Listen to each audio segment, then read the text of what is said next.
మాయాబజారు పేరుతో మనకి నాటకాలు ఉన్నాయి. సురభివాడు నాటకం వేసేవారు. అంతకుముందు మిగతా భాషల వాళ్ళు కూడా మాయాబజార్ పేరుతో నాటకాలు వేశారు. అది అలా అలా మారుతూ మారుతూ మారుతూ మారుతూ వచ్చి తెలుగులోకి వచ్చేప్పటికీ మాయాబజార్ పేరుతో మల్లాది వెంకటకృష్ణ శర్మ గారు నాటకం రాసిస్తే సురభి వాళ్ళు ఆడారు. ఈ నాటకంలో గొప్పతనం ఏంటంటే ఇది కల్పిత కథ. ఇది మహాభారతంలో ఎక్కడా లేదు. మహాభారతంలో వ్యాస మహర్షి ఎక్కడా దీని గురించి రాయలేదు. అయితే పాత్రలు తీసుకున్నారు. మహాభారతంలో ఉన్న పాత్రలను తీసుకొని కృష్ణుడు, అర్జునుడు, అభిమన్యుడు తీసుకొని ఈ పాత్రలతో ఘటోత్కచుడు, సుభద్ర ఇవన్నీ పెట్టుకొని ఒక కథను అల్లారు. ఈ అల్లిన వాడు ఎవడో మనకు తెలియదు, ఎప్పటి నుంచో వస్తుందని. అద్భుతమైన కథగా అల్లాడు. దీంట్లో ప్రముఖంగా కనిపించేది మాయాబజారు ట్రిక్స్. అంటే వాడు ఘటోత్కచుడు చేసే మాయలతో ఒక బజారు సృష్టిస్తాడు. ఆ బజార్లో కొన్న వస్తువులన్నీ కూడా పైకి ఎగరడాలు, కిందకి పడిపోవడాలు ఇలా జరుగుతుంటే ఆ పేరే పెట్టి వాళ్ళు మాయాబజార్ పేరుతో నాటకానికి ప్రసిద్ధి కల్పించారు. ఇది తర్వాత తెలుగులో మాయాబజార్ పేరుతో సినిమా వచ్చింది అప్పట్లో. అందులో మన శాంతకుమారి వీళ్ళందరూ వేషాలు వేశారు. అది అప్పుడు అంత బాగా నడవలేదు. హిందీలో మళ్ళీ మాయాబజార్ సినిమా వచ్చింది. అది కాకుండా అదే కథతో వీర ఘటోత్కచ్ అని ఏదో ఇంకో ఇలాంటి పేర్లతో కొన్ని సినిమాలు వచ్చాయి హిందీలో. ఇందులో తమాషా ఏంటంటే శశిరేఖ నాయిక. శశిరేఖ అనే పాత్ర మహాభారతంలో ఎక్కడా లేదు. అది ఈ నాటకాలు రాసిన వాళ్ళు సృష్టించారు, కల్పించారు పాత్ర. ఈ శశిరేఖ బలరాముడి కూతురు. ఈ బలరాముడి కూతుర్ని అభిమన్యుడు వరించాడు. అది కథ, అలా పెట్టుకున్నారు వాళ్ళు. అయితే మనం తెలుగులో శశిరేఖ అన్నాం, హిందీలో వేరే పేరు పెట్టారు, తమిళంలో వేరే పేరు పెట్టారు. తమిళంలో కూడా ప్రసిద్ధి. అంచేత సినిమాలు తీసినప్పుడు ఎవరి పేరు వాడే పెట్టుకున్నారు, కానీ శశిరేఖ అన్ని సినిమాల్లోనూ శశిరేఖ కాదు. విజయ వాళ్ళు సినిమా తీయాలనుకున్నప్పుడు మాయాబజార్ సినిమా తీస్తే జనరంజకంగా ఉంటుంది. దీంట్లో ఆటలు పెట్టుకోవచ్చు, మాయలు మంత్రాలు పెట్టుకోవచ్చు, రొమాంటిక్ సబ్జెక్టు అన్నీ ఉంటాయి, మంచి క్లైమాక్స్ ఉంటుంది, బాగుంటుంది అని దీన్ని తీసుకుందాం అనుకున్నారు. పాత ఆనాడు వచ్చిన మాయాబజార్ సినిమా చూశాను. అది అప్పట్లో ఇంకా టెక్నిక్ అంత పెద్దగా అభివృద్ధి చెందలేదు కాబట్టి ఏదో ఆ సినిమా అంతవరకు నడిచింది.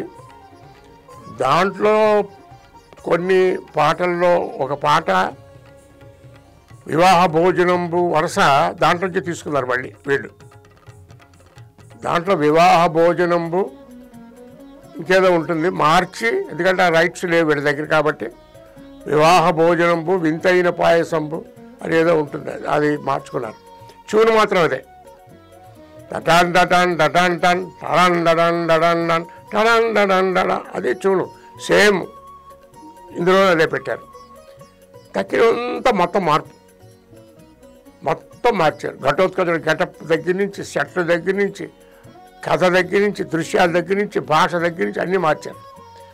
మార్చి దాని డైరెక్టర్ కేవీ రెడ్డి గారు సినిమా మొత్తాన్ని వినోదపరిచే, అంటే మొత్తం వినోదమే, ఎంటర్టైన్మెంటే మెయిన్ అని పెట్టుకొని కొన్ని పాత్రలు పెట్టుకొని ఘటోత్కచుడి పరివారం, తర్వాత ఇక్కడ లక్ష్మణ్ కుమారుడి దగ్గర పరివారం, ఇలా పెట్టుకొని అంతా ఎక్కువ కామెడీ సీన్స్తో చేసుకొని దాదాపు 6, 7, 8 నెలల పాటు స్క్రిప్ట్ మీద డిస్కస్ చేసుకొని స్క్రిప్ట్ రాసుకొని అంతా అయిన తర్వాత స్కెచెస్ కూడా వేసి మొత్తం 28 సెట్లు ఉంటాయి మాయాబజార్, 28 సెట్లు.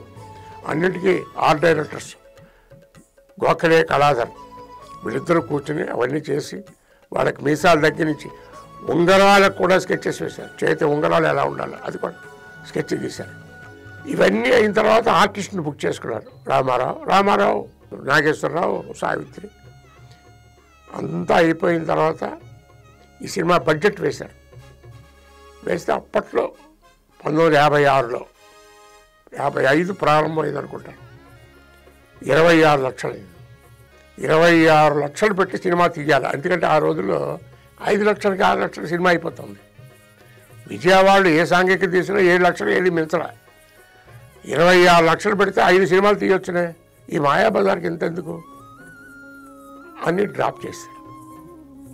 అది చూడండి, అదృష్టం ఉంటే అది డ్రాప్ చేసి ఉంటే ఏమయ్యేదో. కేవీ రెడ్డి గారికి రోజు పొద్దున్నే కారు వెళ్ళేది. అక్కడి నుంచి ఆయన ఇంటికి వచ్చేవారు, ఆ స్టూడియోకి వచ్చేవారు. ఇంటి నుంచి చటుక్కున కారు రాలా. ఏం కారు రాలేదు అని స్టూడియోకి ఫోన్ చేస్తే, సార్ కారు పంపొద్దన్నారండి అని వాళ్ళు అన్నారు. ఏంటి తర్వాత ఎంక్వైరీ చేస్తే సినిమా తీయడం లేదు, డ్రాప్ చేసాం.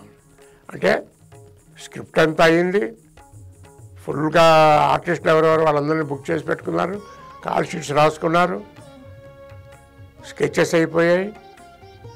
ఇప్పుడు ఈ సినిమా డ్రాప్ చేయడం ఏంటి అని కేవీ రెడ్డి గారికి మనస్తాపం పట్టుకుంది. ఎక్కడికి బయటికి రాలేదు. ఎప్పుడు కనిపించే కేవీ రెడ్డి గారు రావటం లేదేంటి అని అందరూ ఆతృతపడ్డారు. ఇవన్నీ నాకు బాగా తెలుసు. పైగా నరసరాజు గారు తెర వెనుక కథలని పుస్తకంలో రాశారు. ఇవన్నీ కలిపినవి కావు, అందులో కూడా ఉంటాయి, చదవచ్చు.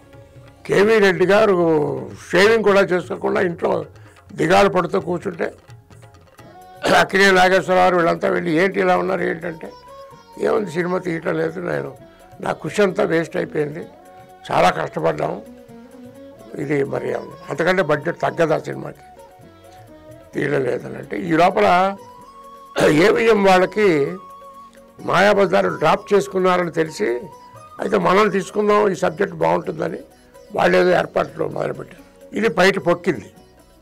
ఈ నాగేశ్వరరావు గారు వీళ్ళంతా కూడా కొన్ని నాటకాలు ఆడినట్టుగా ఆడి వెళ్ళి నాగిరెడ్డి గారితో, చక్రపాణి గారితో, మనం మాయాబజార్ తీయడం లేదు కదా, మీ డేట్లన్నీ ఎవరికైనా ఇచ్చేస్తాను, ఏవిఎం వాళ్ళు ఏదో అడుగుతున్నట్టున్నారు, వాళ్ళకి ఇచ్చేయమంటారా అంటే, ఏవిఎం వాళ్ళు తీయడం ఏంటి డేట్లు అంటే, ఇందులో ఏదో ఉందా ఏంటి అని ఇలా ఆలోచించుకుని మొత్తానికి 1 నెల 2 నెలల పాటు ఈ సస్పెన్స్ అంతా పెట్టి ఆఖరికి మనం తీద్దాం, మొదలు పెడదాం అని మొదలుపెట్టాం. ఆ మొదలుపెట్టినప్పుడు అయితే ఇందులో ఈ సినిమాలో ఉన్న గొప్పతనం ఏంటంటే స్క్రీన్ ప్లే. ఒక సినిమాకి కథ కంటే ముఖ్యమైనది స్క్రీన్ ప్లే. ఈ స్క్రీన్ ప్లేని ఎంత అద్భుతంగా కేవీ రెడ్డి గారు రాసుకున్నారు, పింగళ నాగేంద్రరావు గారు స్క్రిప్టు, వాళ్ళిద్దరూ కూర్చొని ఏ ఒక్క సీను కూడా ఏది విసుగు అనిపించకుండా. ఇప్పుడు మన మాయాబజార్ చూడండి, సినిమా మొత్తం చూసిన తర్వాత ఇంకేదైనా ఒక సీన్ ఉంటే బాగుంటుందే క్లారిటీ అని అనిపించదు. ఈ సీన్ అనవసరంగా తీసేయచ్చు కదా ఇది అని కూడా అనిపించదు. అంత పకడ్బందీగా ఉంటుంది ఆ స్క్రీన్ ప్లే, అంత అద్భుతంగా రాశారు.